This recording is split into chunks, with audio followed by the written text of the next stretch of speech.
These are the Nitro Warriors, the top guns of the quarter mile.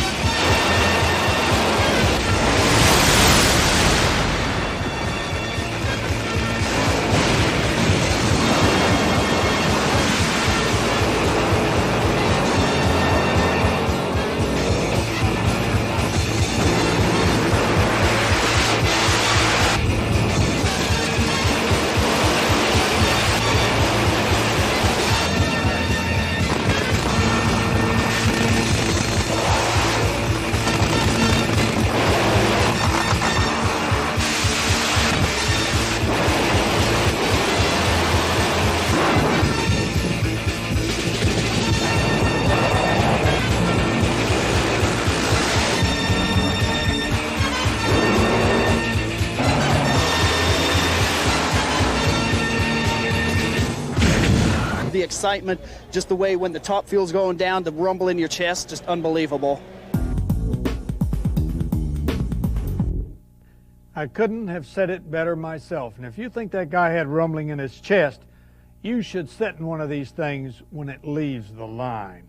Hello, everyone. I'm Big Daddy Don Garlits. And I'm Kenny Youngblood. And welcome to the Museum of Drag Racing. We're here to bring you the very best in drag racing entertainment. And this episode of Nitro Warriors is called The King. And of course, we're talking about top fuel action. In this show, we have your return to Indy.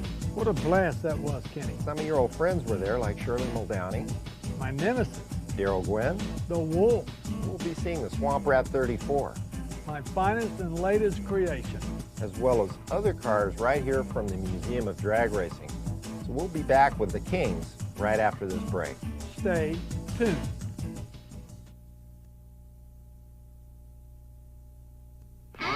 Englishtown Raceway Park, 1992, and the Swamp Rat 32, the first monostrut-tailed car, makes its debut on the East Coast with Bruce Larson at the wheel. Ready? Big Daddy Don Garlits is crew chief and gets ready to start the machine. Ready? Ready.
Big, you're there at Englishtown with this beautiful Swamp Rat 32. Why weren't you in the driver's seat and Bruce Larson instead? Well, I'd had a problem at Gainesville about 3 weeks earlier. I was testing a couple of new special chutes. I let the chutes out, 247 miles an hour, stopped 300 feet. And according to the eye doctor, my eyes must have popped right out of my head. Yeah, did you feel pain when you actually hit the chutes? Yes, I did. And I had lots of pain on my shoulders, too, with the belts. I had black and blue marks both sides of my shoulders from the belts. It was an unbelievable experience. Ready?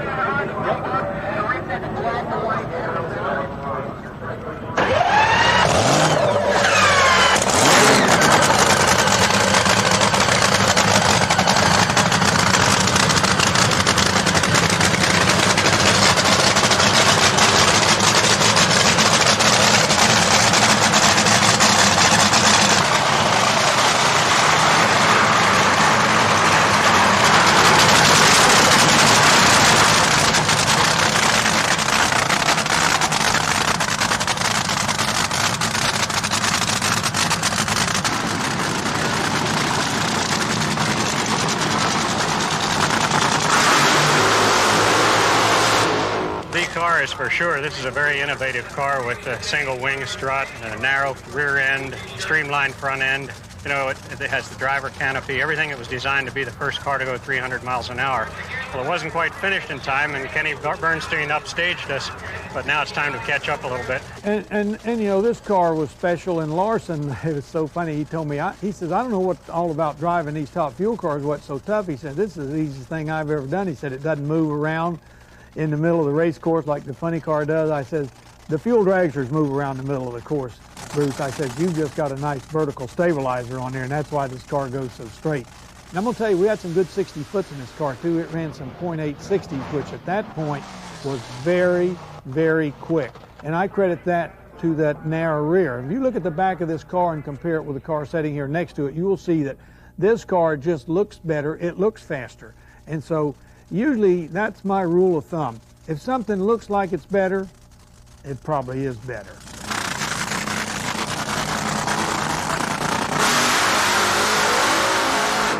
What do you look for at night when that thing's running as crew chief when you're backing up? Watching the flames and the sound of it, and I don't care what you say or what kind of lighting you've got, it is not the same as running in the daytime.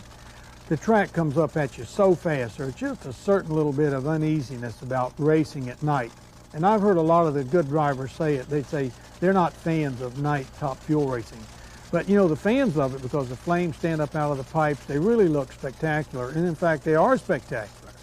But you drive down in those shutoffs and the fans only actually see the cars on the track where they're racing. They don't realize how dark it is down in that shutoff area. I always like to say it's like driving down into a closet at 300 miles an hour.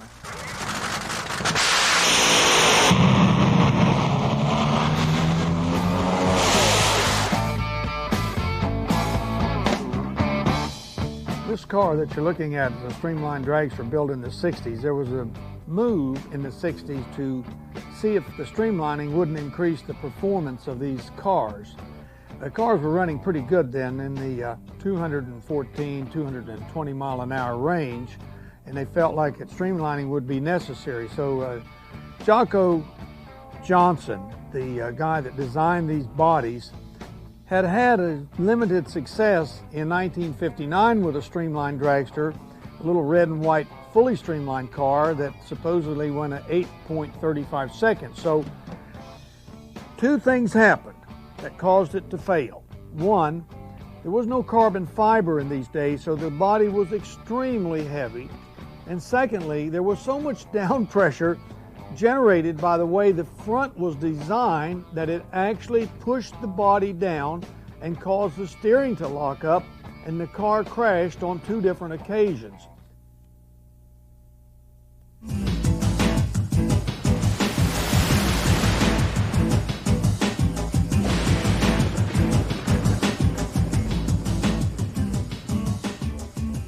Big, you had a special nickname for Darrell back in the 80s, didn't you? I sure did. Darrell was the wolf. I'm going to tell you, there's never been a more aspiring young drag racer in my book, especially in Top Fuel. Darrell had all the qualities of a world champion. It was just a matter of time before he got it. And I'll tell you, that first year that he came out there and was in competition with me, I had my hands full.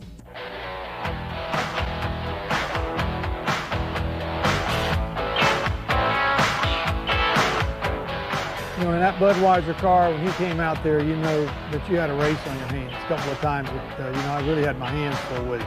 It was his first year in competition. The motor normally burns about 16 gallons per run on a quarter-mile run, and that's not too common, being your average street car gets about 16 to 18 miles a gallon.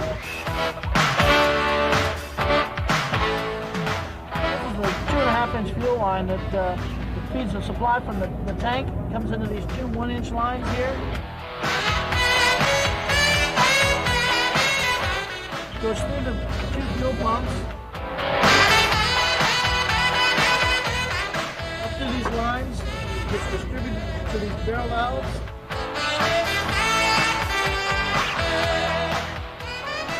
It goes back to the metering valve where it distributes fuel through the injector.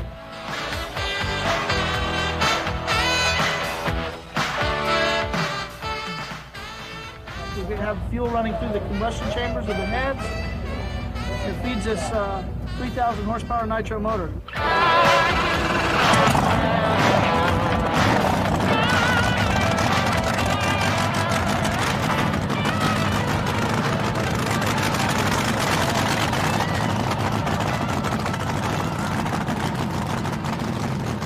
We're looking here, looking there for problems between rounds. You know, these nitro motors aren't too forgiving, and any little mistake, we have a pile of junk here after a run if we're not careful.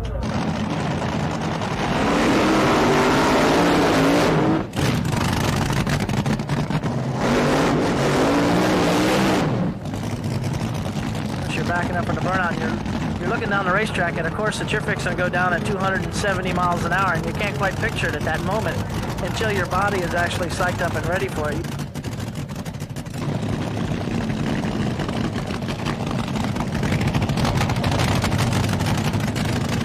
You look down that thing and you really can't picture yourself going down through there until you're actually ready. And that's what all the preparation's about, is getting ready to go 270 or 280 miles an hour.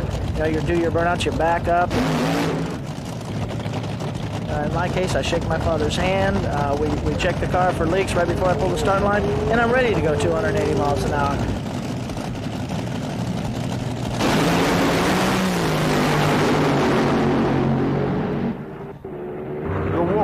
The kid, only 25 years old, finished number 2 in the world last year, and now with a big buck sponsorship, he's loaded for bear and going after the 1987 world title. Darrell, how did you get the nickname the Wolf? Well, actually, it came from Don Garlits. You know, I never had to race against Garlits until I moved to the fuel class in '85, and when I started racing him, he saw how hungry I was, and that's where the nickname the Wolf came from, because I was hungry like a wolf. How about your dad, Jerry Gwynn? He's been involved in this operation forever. He brought you up in the sport. How important is he to you? Well, he's really important. He's the one that got me involved with this. He's my dad. He's my crew chief. He's my brother. He's been the whole background of this whole operation. You know, I was his crew chief when he started racing. Now he's my crew chief and I'm racing. So it's really a deal to where it's, you know, one day I'm helping him, the next day he's helping me too. It's really turned out to be a real success story, in the fact that the family operation here that we have ended up with a sponsorship like Budweiser.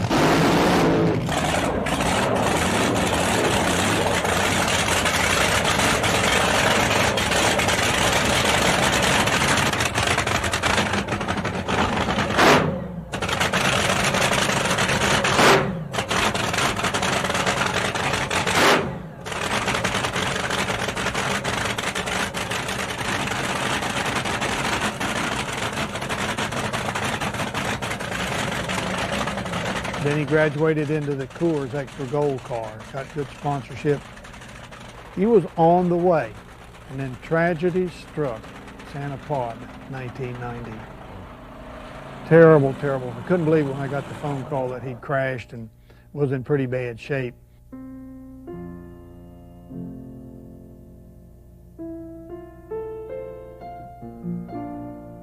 The car broke in two between the engine and the driver's compartment, and that pulled the throttle wide open because it stretched the throttle cable, and Darrell couldn't lift. And there it's charging down there, all falling apart. I tell you, it was horrible.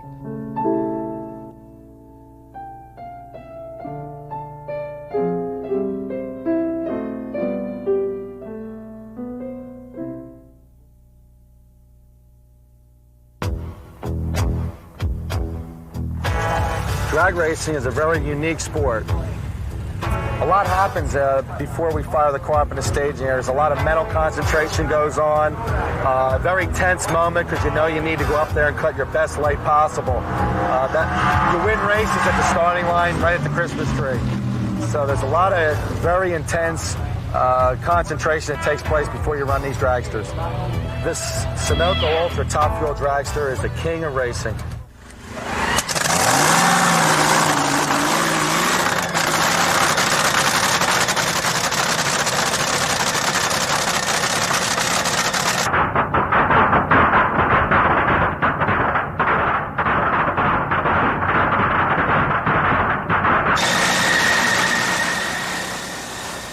When I'm sitting in this seat and Mike tells me to open up the throttle and he does what he has to do back there at the engine, it's an unbelievable feeling, the rocking and rolling and the shaking. Just builds your adrenaline up like you can believe. As we roll up to the lights, we let the clutch out all the way and we hit the throttle. We try to keep it about 4,000 RPM to do an equal burnout. The purpose of the burnout is to get the tires at a certain temperature so they stick and hook up better on the racetrack. After the burnout is completed, I wait for the signal from my crew chief, Mike Garrison, and then he gives me the okay whether to go or get a little more temperature in the engine. These things need to build some heat to make them run fast.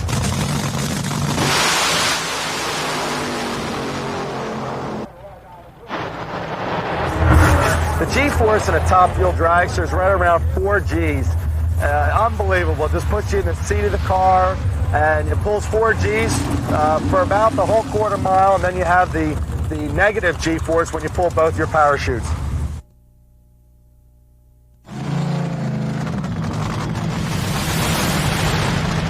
There's quite a dichotomy of Shirley. I mean, on one hand, she's really a very feminine woman when you get to know her, and yet there's this gutsy daredevil side of her almost. Have you seen that? Yes, I have. Shirley has the killer instinct, and that's what it takes to be a top fuel champion or any real racing champion. You got to have that inside feeling that it's kill or be killed. She got that world championship, and then she won it again. She had a really career going, and then a terrible thing happened to her in Canada. Which would have put any normal woman out of business. And I've always had the feeling that it's easier to do it than to hide from it. Well, even the people, the sponsors, the tracks said Shirley will never race again. I had plenty of people that were her friends that said she would never race again.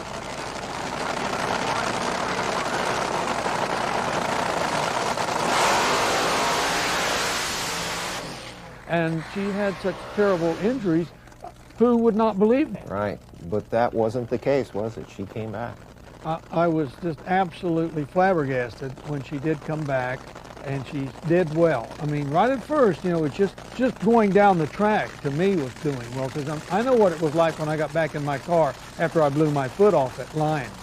I mean, it really took something to pull those belts and tighten them down, because nobody had a gun to your head.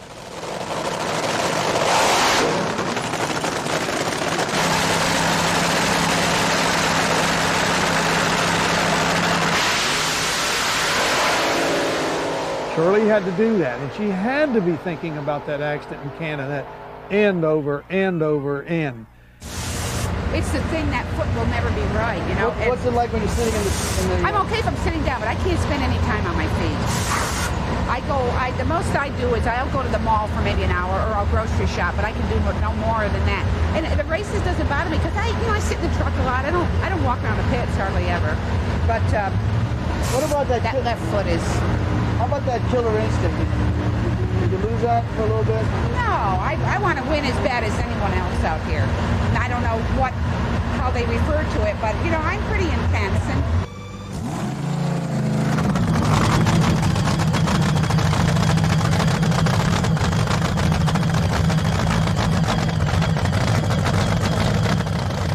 I want to win as bad as anyone else out here. I know what I'm doing in my car, and we really feel a nice car, very safe, and I've never had problems. And because I did have a problem, you gotta pick yourself up and brush yourself off and go on.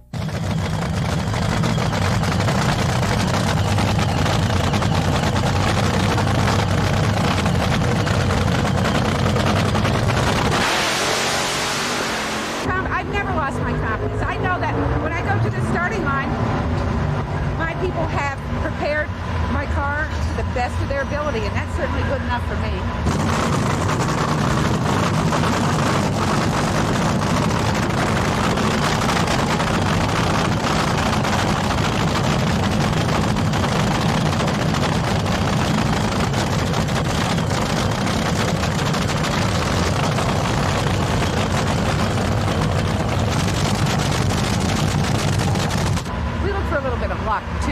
You need that. A little bit of luck.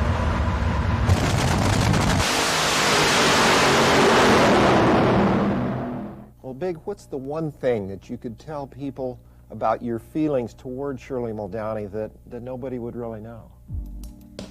Well, I think the one thing was that I was working on my car in Missouri when the word came over the radio. It broke in and said, we have a special announcement. Shirley Muldowney has just had a horrific accident in Canada and is in critical condition and on her way to the hospital. And I just kind of dropped to my knees and said a little prayer, because all of that years and years of animosity and everything just kind of faded away. And all I could think of was for Shirley to be okay and to be able to race again, because I knew that's what she wanted to do. And from my point, I was really sorry about all the nasty things that I had ever said about her all over those years, because funny how all of that just faded away when I got that terrible news. But the good news was she did recover and she did come back to race again.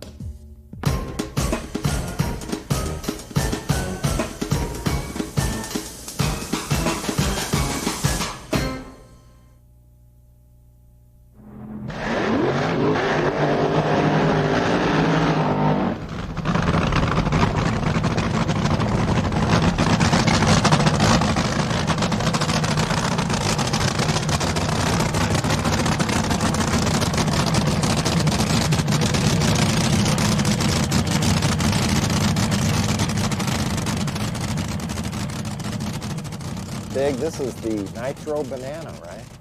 This is it. This is a yellow car that broke a barrier that was just as important in drag racing as the 300. The 5-second barrier. Ran $4.99 at the Texas Motorplex, didn't it? You know, a lot of people didn't think we'd ever get into the 4s. They thought the 5s was going to be it. You know, a lot of barriers have been set like that. But Eddie Hill went out to the Texas Motorplex in 1988 and went $4.99, 288 miles an hour in this car.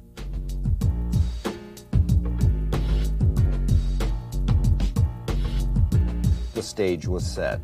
The smell of history was in the air. This was the track where someone was going to break through the 4-second barrier. But pass after pass, racers tried and failed to dip into the 4s. Eddie Hill was up next. Give me a tea like it, or thrill.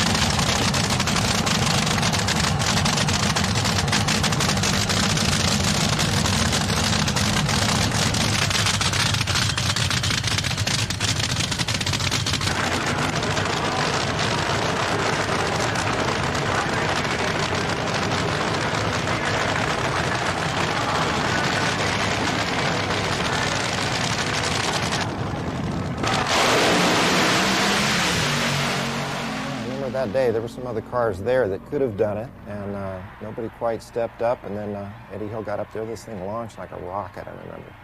Yeah, he was way back in line. Remember, they thought that any car down the strip that day was going to do it because they were running 5.0s, you know. Right. And any one of them could have dipped into the 4s, but Eddie Hill was the one, and it placed his name in the history books forever, Eddie the Thrill Hill, because it sure gave everybody a thrill. It's a shame he's not racing now. Yeah, because you know, if he had the money, I'm sure he would be. What do you think he's up to now? Well, we brought him here to the museum, had him stuffed, so he could stand by his 4-second cars.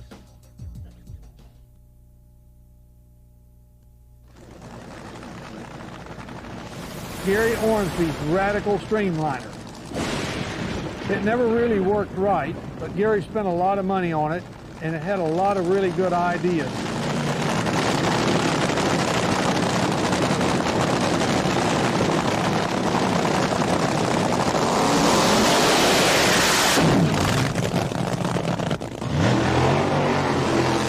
I think one of the big things that was wrong with it, the carbon fiber was too close to the magnetos, and sometimes they would get a short circuit and get a backfire.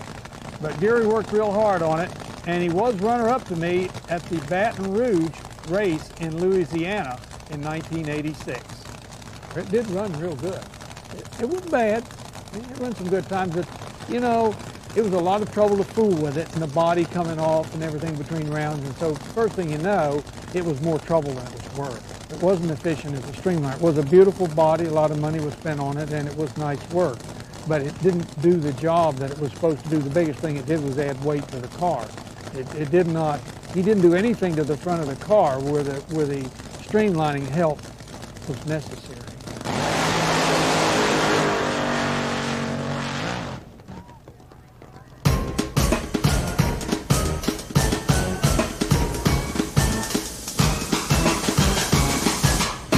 Well, it's got to be exciting to be here in what I call the inner sanctum, or maybe more appropriately, the Area 51 of the Don Garlits Museum, the race shop where resides Swamp Rat 34. Don, this car has to be the culmination of all your years of experience. Tell us about it. Well, Kenny, it is. It's everything I know about Top Fuel racing up to this point. It starts off with the mono wing strut. It's not a mono wing. The wing is the same as everybody else uses. The strut is what's different. The strut not only supports the wing, but becomes a vertical stabilizer. And I learned that at Bonneville at the Salt Flats. You've got to have a vertical stabilizer on any kind of a car that goes down a racetrack, especially when it goes 300 miles an hour, and then where it's slick besides. Then we pulled the two rear wheels together, pulled 2 full square foot of frontal area off the car. This makes it a smaller silhouette. At 300 miles an hour, this has got to make a difference. Big, I believe it was with Swamp Rat 30 that you first put the enclosed canopy, and you still incorporate it on this car. You like that idea? I do. It really gives the driver confidence. You're inside of an enclosed area. It's not open, you know. They bring the cockpit down, you just feel more secure, and then of course nothing can get in there. I'd imagine there's a little streamlining advantage there too, wouldn't there be? It certainly is. If you look at the car and the angle of that windshield, it's totally different than the angles that are on the current cars out there. So it kind of just slips right on through the wind, and it doesn't disrupt the wind as much when it comes up here. It kind of sends it back, and that allows this injector scoop to get a nice bite of air, whereas if it's more abrupt, it goes up and tends to go over that. So that's why these high scoops are out here now, because this gives you about 4 or 5 pounds more boost down at the traps. Real important. Big, of course, one of the major innovations on this car is one that's not really visible unless the body's off, and that's your fuel delivery system. What have you done there? Well, in a fuel dragster, you're trying to get from point A to point B, so you want to do it as efficiently as possible. So I have routed, since the early 80s, my fuel through the main frame rails. So I don't have to have aluminum fuel tubes with hose clamps on them. I've got the fuel actually coming back through the rails, which got to be there anyway. And now to make it even better with this Swamp Rat 34, the difference on this is because of the high volume of fuel that these cars require, that tube has to be 2 inches in diameter. Well, that makes for a stronger frame. So you gain 2 things. You got no aluminum tubes with hose clamps, and you got your fuel in your main frame rails, and you got the frame rails 2 inches in diameter. I can't wait to get this thing started and get out to the drag strip and stand on it.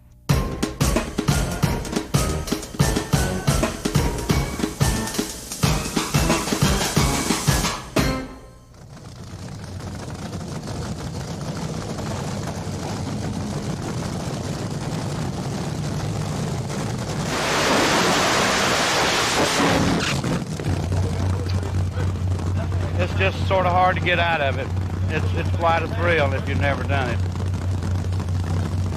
And they go fast, which is pretty neat.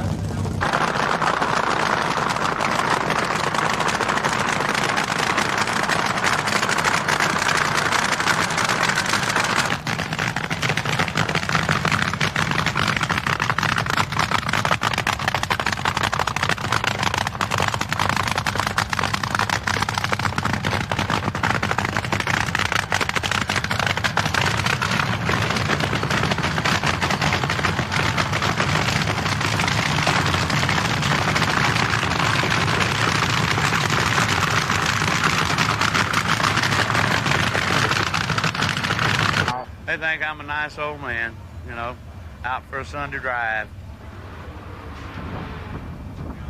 Really, that's what most of them think.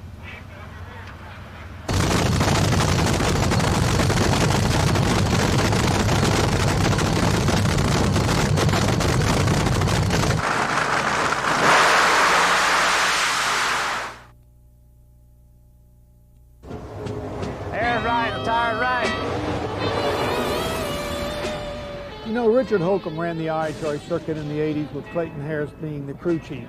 Richard tells us about a scary incident that happened while testing a new car at Bradenton. I was there and I saw it. I couldn't believe my eyes when that car flew to pieces after it turned over backwards. Our worst accident happened a couple years ago in December when the car got upside down, caught on fire, and I got a few burns on my hands, my face, and my legs and feet.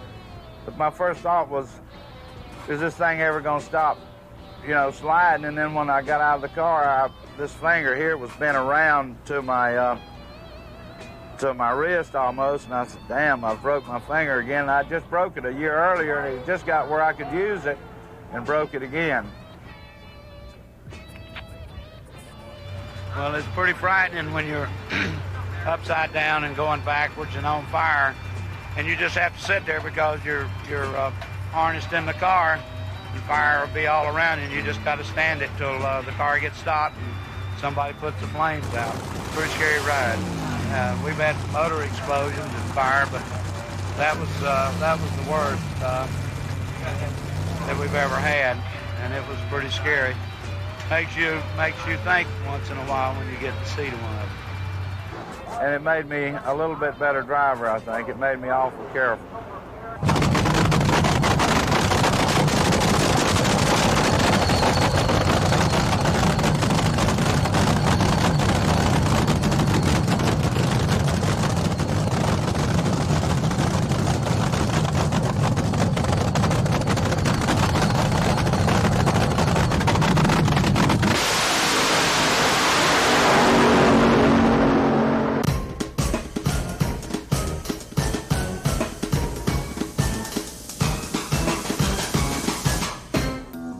Swamp 30 was really a special car, wasn't it? Oh yeah, it had all kind of new innovations on it. The front wheels were small that we designed. They were enclosed. And then came Englishtown.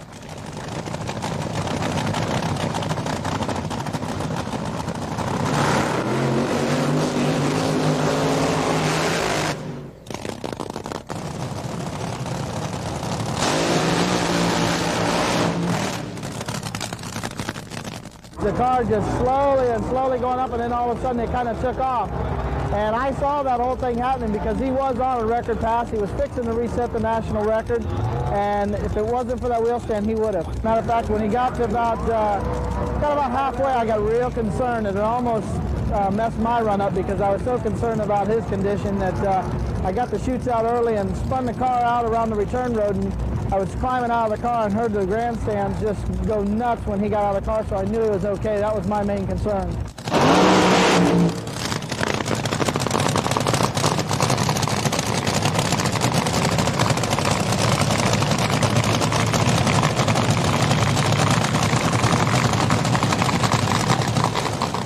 But then there was a kind of an unusual sequence of events when you ran that car. You ran a little bit too long. What happened? There was a minor fuel leak coming out of one of the nozzles. Wouldn't have meant doodly once I was underway, but they saw it, just this little drip. It was nothing. And Herb Parks had to get over the engine, and I was already on full fuel, ready to go. And I'm just getting ready to go into stage, and Colette throws a hand up in front of me on the cockpit. It says 1 minute or 1 second, whatever it meant, just a minute, So I stopped. And I should have went to lean, but I didn't know that it was going to take so long. And they just kept footling around, and Herb couldn't get it to do anything. He's right over the exhaust pipes. His hat's blowing away. The whole mess is just a mess, Finally, they turned me loose, and I go up the stage, and I must have consumed about 2, maybe 2.5 gallons of my fuel. And the traction was real good that night, wasn't it? Well, I'll tell you, that track was unreal, and it hooked. And, of course, I had all that heat. I mean, this thing was ready to go. I couldn't believe it. All of a sudden, I looked down the track, and there was no track. It was just looking up into the sky. The worst thing is when it got up and I felt it pirouette and I'm going backwards. Well, then it was coming, after it stopped, it's coming back down the track. Of course, I didn't know where I was. There was smoke all around me. The engine's still running. I come out of the smoke, and I could see the starting line. Then I saw this emergency truck really coming at me, and it didn't take a rocket scientist to figure out what was going on. They thought they had a dragster loose, with an unconscious driver possibly headed toward the starting line, and they were going to crash it. Well, they would have hurt me more running into me than I got hurt in the accident. So I quickly turned off the drag strip. Ironically, Darrell Gwynn was your opponent in the other lane. Well, that's one reason I stayed on it so long. I didn't want the Wolf winning even one round.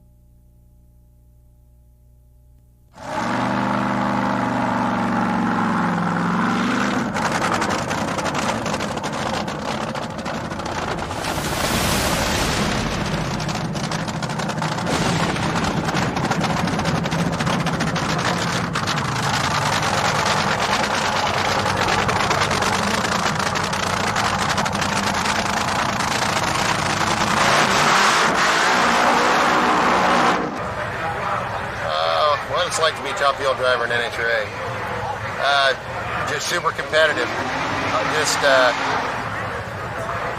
That's ultimate in being competitive out there. And you really try just as hard as you can, and you're hot and you're sweaty, and you get beat, and you blow your engine up, and you have a fire, you crash the car. There's a lot of depressing times, so it makes it, when you win a race, you really kind of got to remember that, because that's what takes you through these times when you crash your car and you wreck everything you own. Then it's back to the next race and back to blowing everything up.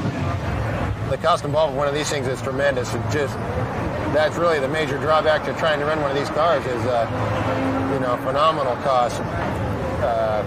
Anywhere $500,000 to $1 million to run one of these cars for a year.